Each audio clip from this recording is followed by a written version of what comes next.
Hi, my name is David. In this series, we're working through the Lord's Prayer, paying a lot of attention to what's in the deepest levels of meaning in that prayer. We've now reached the trespasses, the point where we talk about, first, our personal actions in this temporal world. Second, our behavior in relation to our fellow members of society. And third, that three-cornered relationship among God and yourself, or God and myself, and then yours and my relationship to our broader society, and finally, how all three relate to each other. So in the end, and this is key, we're talking about how we unify the relationship of God to mankind, both spiritually and temporally. Now look, I told you, the Lord's Prayer doesn't shy away from talking about the really big, the really powerful stuff.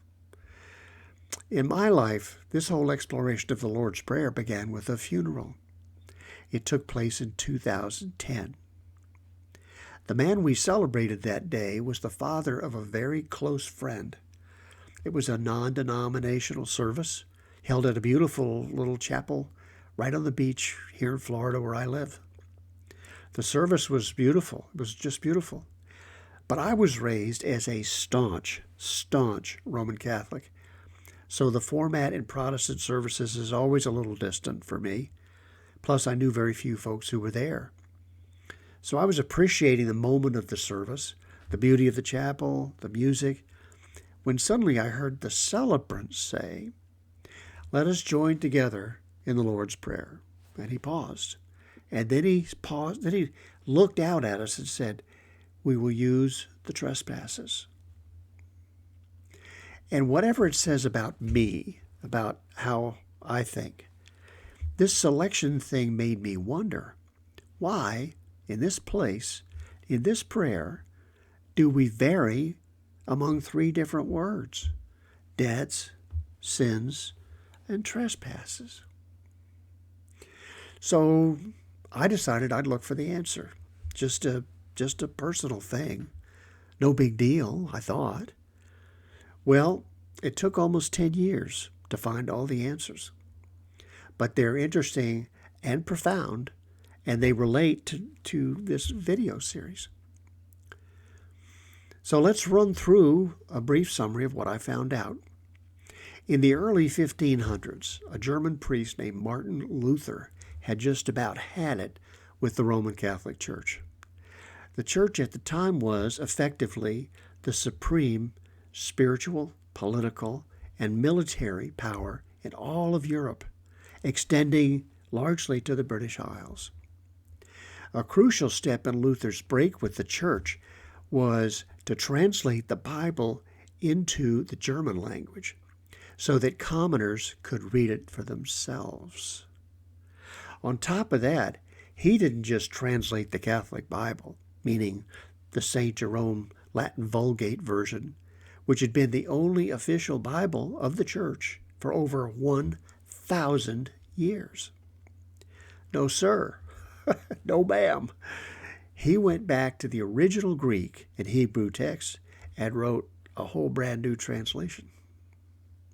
It was published in Germany in 1522 using the still very new printing press method, and in doing so, he created a tipping point for the Protestant Reformation. Shortly thereafter, a Catholic priest in England named William Tyndale read the Luther Bible, and he proposed doing his own version his own translation in an English version. His supporters refused his request. Tyndale even went to King Henry VIII himself with the same proposition, but at the time he got refused again. So Tyndale says, "What the hell?" And he went ahead on his own anyway, which was not only illegal, civically, it was a mortal sin in the church. Because of threats, both from the crown and from the church, Tyndale had to flee England to Amsterdam and then to Germany, but he published his English translation of the New Testament in 1526. By the way, for his efforts, he was later executed at the stake in Amsterdam at the behest of the Vatican in 1536. The whole thing's just an amazing story. But for our purposes, it was Tyndale who first inserted the word trespasses into the Lord's Prayer. So let's talk about that. In the Latin Vulgate, St. Jerome had translated the ancient Greek word hamartia in the Lord's Prayer as debitas, a word which had been translated into English as debt. But Tyndale, who was fluent in 7 languages, had gone back to the Greek and Hebrew originals, just like Luther and just like St. Jerome himself had done, and Tyndale did not like the word debts. You see, Tyndale's purpose in translating the Bible was so that it could be directly understood by the common man in English, and especially so that, to use his own words, even the boy that driveth the plow will know more of the Scriptures than ye, the priest. Every time I read that, I think, man, you gotta love this guy.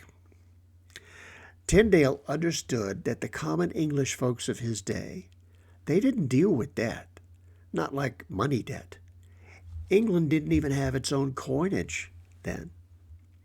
And as for the word sin, also sometimes used as a translation for debitas, the English were then still Catholics, still loyal religiously to Rome.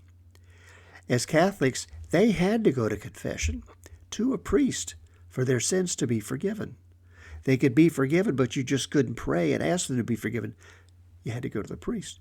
In fact, to not go to confession was one of those 48 mortal sins, 48, that we talked about in a previous video. So the words, forgive us our debts and forgive us our sins, taken in the context of his time, these words just didn't make sense. But every Englishman knew what the word trespasses meant. And it meant much more back then than it does today. So this is good. Follow me on this. The legal system throughout England became a mess starting in 1066, the year the Norman conquest began. Following that invasion, the French divvied up England, and property boundaries changed throughout the land. And each new French/English lord established his own laws, which overlay the existing ancient local laws until the whole nation was entirely a legal mess.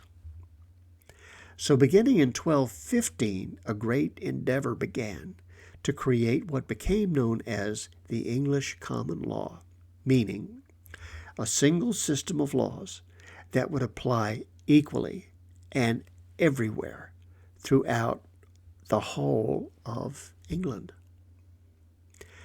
It took a while, but after 100 years or so, they developed a code for the bulk of everyday rules and regulations to govern what happens in every society, not just in England, but on earth. Things like people stealing chickens, guys getting in fights in bars, domestic situations of all shapes and sizes, and disputes over property lines and value. And this became the largest part of the Code of Common Law. And it was known as, are you ready for this? It was known as Trespass Law. So in Tyndale's day, everyone knew that Trespass Law was this everyday glue that held society together, play by the rules, for the day-to-day good and the prosperity of all. And so Tyndale chose the word trespasses for this critical application in the Lord's Prayer. The King James Bible, on the other hand, published in 1611, did not use the word trespasses in the Lord's Prayer. There, the word used is debts. This is interesting, And here's how it happened. King James himself wrote 16 ironclad rules for his team of Bible translators for his new Bible to follow. And one was that the language used had to be lofty. Debts was lofty. Trespasses was common, or vulgar would be the word, say, Jerome would use for it, and certainly the farthest thing from being lofty. So although these styles differ, the Tyndale style from the King James style, and they differ for many reasons, still it's perfectly accurate to say Tyndale chose language that would be more accessible to the common everyman, so that each person could find his or her individual truth with God in the Bible. The King James style, on the other hand, was chosen so as to glorify the loftiness of the crown, which was believed to represent the nation, but also to reflect the eternal glory of God's power and will here on earth. You know, what would be a miracle? What would really be a miracle is if the Lord's Prayer could make these two approaches, which are a classic case of polar opposites, make them nothing less than mutually supportive and collectively everything that we've been talking about, everything that we've been looking for. Well, there's some food for thought for the next time.